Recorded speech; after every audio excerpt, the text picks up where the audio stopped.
Hello everyone, আসসালামু আলাইকুম। Wedge কিচেনের পক্ষ থেকে সকলকে জানাচ্ছি স্বাগতম। আজকে আরও একটি নতুন রেসিপি নিয়ে চলে আসলাম।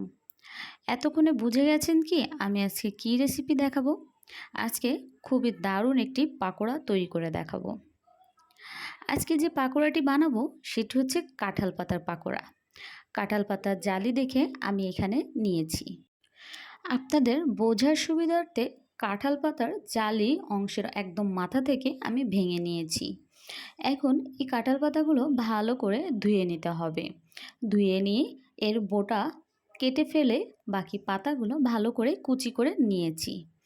যতটুকু আমার কুচি করতে পেরেছি ঠিক ততটুকুভাবেই কুচি করে নিয়েছি। এখন এর ভিতরে অ্যাড করে দেব বড় সাইজের দুটি পেঁয়াজ কুচি। পেঁয়াজগুলোকে আমি খুবই মিহি করে কুচি করে নিয়েছি। আর দিয়ে দেব 3টি কাঁচামরিচ কুচি। তবে আপনারা আপনাদের ঝালের স্বাদ অনুযায়ী এখানে কাঁচা ঝাল ব্যবহার করতে পারেন। এর সাথে আরও কিছু অ্যাড করে দেব। দিয়ে দেব স্বাদ মতো লবণ,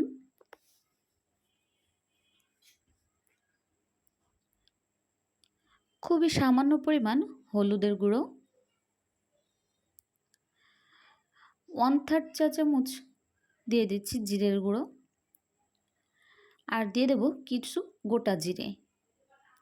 এখন এগুলোকে একটু ভালো করে মেখে নিতে হবে। পেঁয়াজ এবং পাতা ভালো করে মেখে নেওয়ার জন্য এগুলো একটু নরম হয়ে যাবে এবং পাকোড়া খেতেও কিন্তু ভালো লাগবে। কাঁঠাল পাতা যদিও অতটা নরম হয় না, তবে যতটুকু নরম হওয়ার জন্য আমাকে এই কাজটা করতে হবে ততক্ষণ আমি এভাবে চেপে চেপে পাতাগুলোকে নরম করে নেব। এখন যেহেতু এগুলো একদম শুকনো, এজন্য এখানে আমি পানি অ্যাড করে দিচ্ছি। আবার একটু মাখিয়ে নিচ্ছি। ভালো করে মেখে নেওয়া হয়ে গেলে এখন এর ভিতরে অ্যাড করে দেব আটা। আমি এখানে 4 টেবিল চামচ পরিমাণ আটা ব্যবহার করছি। প্রথমে 4 টেবিল চামচ আটা দিয়ে ভালো করে একটু মেখে নিতে হবে। যদি প্রয়োজন পড়ে তাহলে পরবর্তীতে আরও আমি আটা অ্যাড করে নেব। কাঁঠাল পাতা আমাদের শরীরের জন্য কিন্তু খুবই উপকারী। অনেকেই এই কাঁঠাল পাতার উপকারিতা সম্পর্কে জানে না। আমি বিস্তারিত বলে দেব এই ভিডিওতে। এখন দিয়ে দেব 1 টেবিল চামচ পরিমাণ চালের গুঁড়ি এবং দিয়ে দেব 1 টেবিল চামচ পরিমাণ আটা।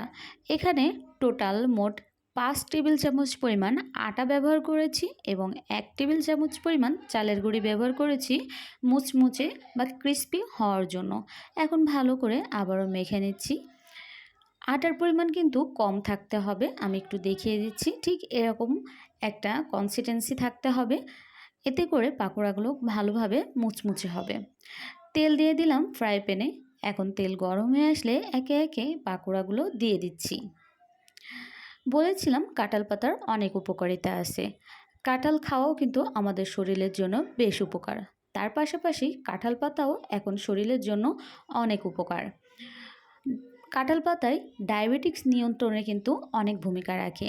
যারা ডায়াবেটিক্সের রোগী আছেন তারা কাঁঠাল পাতার রস খেতে পারেন। এতে করে ডায়াবেটিক্স থেকে মুক্তি পাওয়া যাবে। এছাড়া কাঁঠাল পাতা ক্ষত স্থানে দিলে সেই ক্ষত খুব দ্রুত সেরে উঠতে সাহায্য করে। কাঁঠাল পাতা ভালো করে পেস্ট করে নিয়ে ক্ষত স্থানে দিলে ক্ষত সেরে যায়। ত্বকের সৌন্দর্যেও কিন্তু কাঁঠাল পাতার অনেক গুণাগুণ রয়েছে। তাই কাঁঠাল পাতা আমাদের শরীরের জন্য অন্যতম একটি ঔষধি গুণাগুণে ভূমিকা রাখতে পারে। পাকোড়াগুলো বাদামি কালার করে ভেজে নিয়েছি। এখন এগুলোকে আমি নামিয়ে নিচ্ছি পরিবেশনের জন্য।